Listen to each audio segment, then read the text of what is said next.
En 1529, en plena Reforma Protestante, el Papa de Roma actualizó el viejo Tratado de Tordesillas, redactando el Tratado de Zaragoza, en el que la Iglesia, máxima autoridad legal y religiosa de los reinos cristianos europeos, concedía la titularidad y la potestad sobre todos los territorios del Nuevo Mundo en exploración, a España y a Portugal, partiendo el globo terráqueo en dos, y concediendo el derecho, mitad para cada uno, a estos dos estados. Eso sí, con la innegociable condición de que evangelizaran estos territorios y permitieran a la Iglesia transmitir en ellos la palabra de Dios. Japón se hallaba en la parte que tocaba a Portugal. Cuando Felipe II reclamó sus derechos dinásticos sobre el trono luso, al ser este hijo del emperador Carlos y de Isabel de Portugal, al ser rechazada su solicitud, tomó el trono portugués por las armas, y durante varias décadas España y Portugal estuvieron regidas por un solo rey.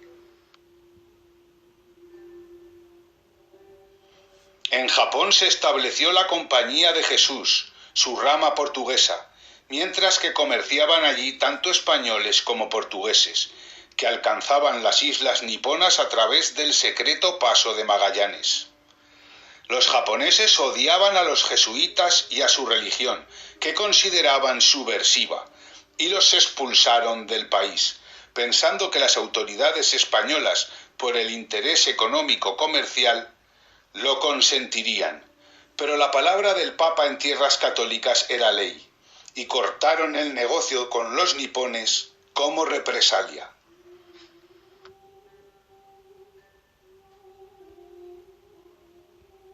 Los chinos y los japoneses mantenían una horrible relación, y no se trataban ni diplomática ni comercialmente, pero ambas se necesitaban.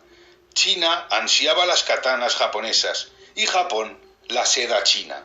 Los jesuitas, que habían conseguido colocar a sacerdotes en la misma corte imperial china, ejercían de intermediarios entre ambas potencias, lo que les resultaba enormemente lucrativo.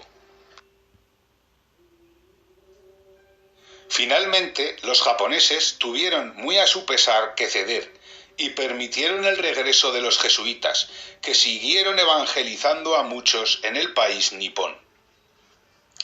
Holanda consiguió entonces las cartas de navegación de un marino portugués a un altísimo precio, y se dirigieron en 5 navíos hacia Japón, con la intención de comerciar. Tras ser perseguidos por los católicos en la mar, tras 2 años de viaje, solo uno de estos 5 barcos se salvó y consiguió, tras una tormenta, arribar en el país del sol naciente, en 1600.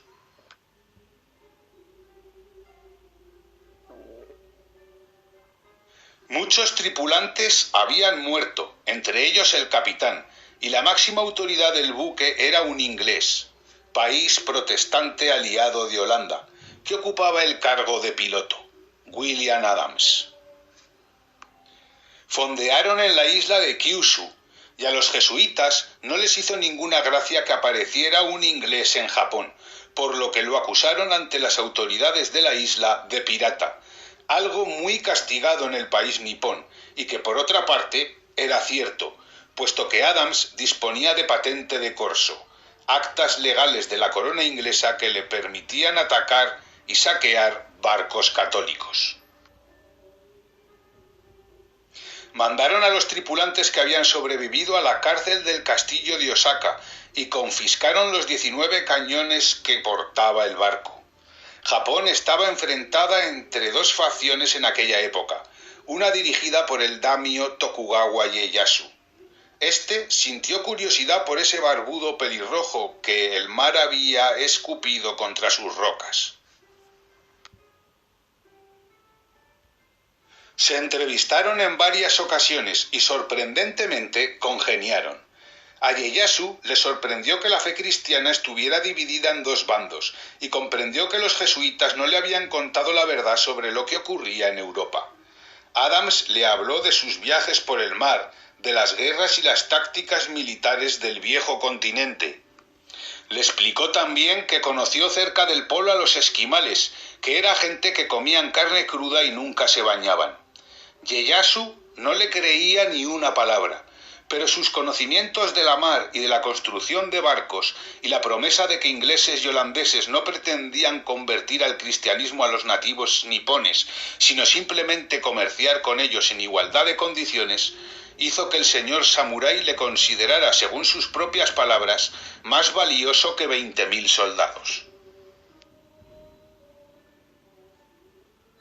Se les perdonó la vida a Adams y a su tripulación, y fueron enviados a Yedo, la actual Tokio, feudo de Ieyasu, para que construyeran para él 2 buques de estilo occidental. En 1605, tras derrotar Ieyasu a sus enemigos, entre otras cosas gracias a los cañones de Adams, y ser proclamado por el emperador Shogun gobernador de todo el país, se permitió a los holandeses regresar a su patria, pero no a Adams, que seguía siendo vital para Ieyasu. Lo nombró samurái, permitiéndole portar las 2 espadas, y también Hatamoto, consejero del Shogun para los asuntos exteriores. Lo convirtió en su intérprete, puesto que Adams aprendió pronto el idioma, desplazando al anterior, un jesuita llamado Rodríguez. Le concedió un pequeño feudo y le entregó un centenar de sirvientes para que lo satisfacieran en todo lo que deseara.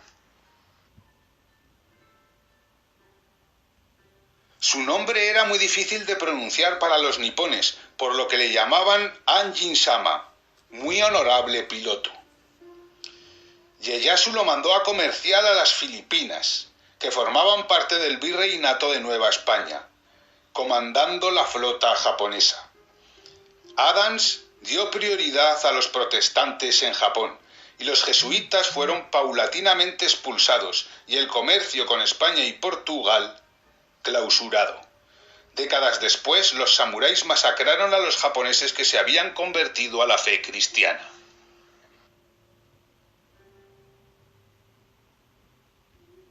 Los ingleses no entendían que Adams vistiera los kimonos japoneses y hablara su idioma, y la relación se tensó. Adams ya no quiso regresar a su país, pero para suavizar la situación regaló 2 armaduras y 2 katanas de Ieyasu al rey Jacobo I de Inglaterra, las cuales se exhiben hoy día en la Torre de Londres. Se olvidó de su familia inglesa, aunque les enviaba dinero con regularidad, ya que amasó una fortuna, y se casó con Oyuki, hija de un funcionario imperial, con la que tuvo 2 hijos.